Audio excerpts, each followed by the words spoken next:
Mula sa ika-4 na grupo, Grade 5 Integrity, Quarter for Beta Pagbabalita sa AP at Pilipino. Narito ang Ulat Kasaysayan. Magandang araw, Tama Rouse! Kayon ay nanonood ng Ulat Kasaysayan. Ako si Amber. Sa ating tampok na ulat, balikan natin ang kilusang propaganda. Isang mapayapang kilusan ng mga Pilipino noong panahon ng pananakop ng Espanya. Layunin ng kilusang ito na makamit ang mga reforma o pagbabago sa pamahalaan. Para sa detalye, narito si Yana.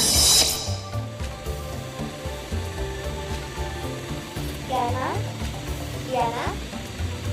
Mukhang may problema tayo sa linya ni Yana. Dahil dyan, nandito na lang si Carmen para sa mga detalye. Maraming salamat, Amber. Nandito po tayo sa Luneta Park.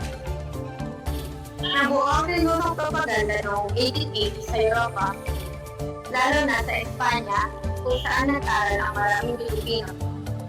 Pinamunuan ito ng mga edukadong Pilipino na tinatawag na emigran. Nais silang magkaroon ng pagbabago sa mga mapayapang paraan sa pamahalaan sa pamamagitan ng pagsusulat at pagpapahayag ng kanilang kalooban. Kabilang sa kanilang hinihingi ang pantay na karapatan ng mga Pilipino at Espanyol. Bukod sa pantay na karapatan, hiniling din ng mga propagandista ang pagkakaroon ng kinatawan ng Pilipinas sa Kortes ng Espanya upang marinig ang boses ng mga Pilipino. Hiniling din nila ang sekularisasyon ng mga parokya upang ang mga Pilipinong pari ang mamahala. Ginamit nila ang pahayagang nasyonalidad upang ipahayag ang kanilang mga alikhain sa pamamagitan ng mga artikulo at sanaysay. At ayun ang aking balita, Amber. Kilalanin naman natin ang mga pangunahing personalidad sa kilusang ito. Narito si Jasmine. Ang isa sa mga pangunahing propagandista ay si Dr. Jose Rizal. Isa siyang mahusay na manunulat at bayani ng bansa. Sumulat siya ng Malimitang Hali at El Filibusterismo na naglalarawan sa pang-aabuso at katiwalian ng mga Espanyol sa pamamagitan ng kanyang mga akda na namulat ang mga Pilipino sa tunay na kalagayan ng kanilang bansa. Ang sumunod na propagandista ay si Marcela H. del Pilar.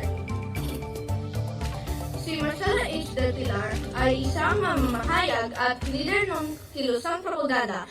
Naging patnugot siya ng La Solidaridad kung saan isunulat niya ang maraming artikulo laban sa pag-aabuso ng mga Espanyol. Gumagamit siya ng iba't ibang pangalan o pen name upang may pahayag ang kanyang saloobin. Muli, ako si Jasmine, nagbabalik sa studio. Maraming salamat, Jasmine. Para naman sa susunod na propagandista, narito si Camryn. Si Gonzalo Lopez Harna ang nagtatag ng La Solidaridad, isa ring mahusay na mananalumpati.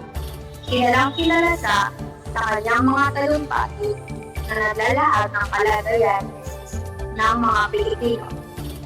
Sa kanyang husay na salita, na iparating niya ang pindahin ng mga Pilipino sa matakalarang. Iyan ang aking ulat. Maraming salamat. Salamat, Camryn. Isa sa pinakamahalagang pangyayari sa kilusang propaganda ay ang paglalathan ng La Solidaridad noong 1898 sa Espanya. Sa pamamagitan nito ay pahayag ng mga propagandista ang kanilang mga hiling at panagawan para sa reforma. Ngunit hindi agad tinugan ng pamahalaang Espanyol ang kanilang mga hilingan, kaya nagbigay daan nito sa mas matinding pagtitibaka. Yan ang pinakahuling ulat. Maraming salamat sa ating mga tagapagsalita. Sa kabuuan, ang kilusap na pag-ala ay nagmula sa kamalayan ng mga Pilipino tungkol sa kanilang mga karapatan at naging daan ito sa pakikibaka para sa kalayaan. Bago tayo magtapos, narito ang ating trivia.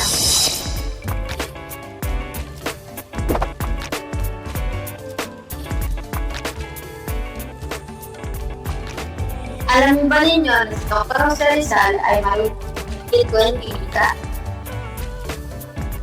At si Marcelo del Pilar ay gumamit ng mga sagisag, panulat, sulat ng Latin. Samantala, si Rosana Lopez Jaina ay nakilala bilang isang mahusay na orador o tagapagsalita. Maraming salamat! At yan ang mga balitang inihayag namin sa inyo. Ito ang Ulat Kasaysayan. Maraming salamat!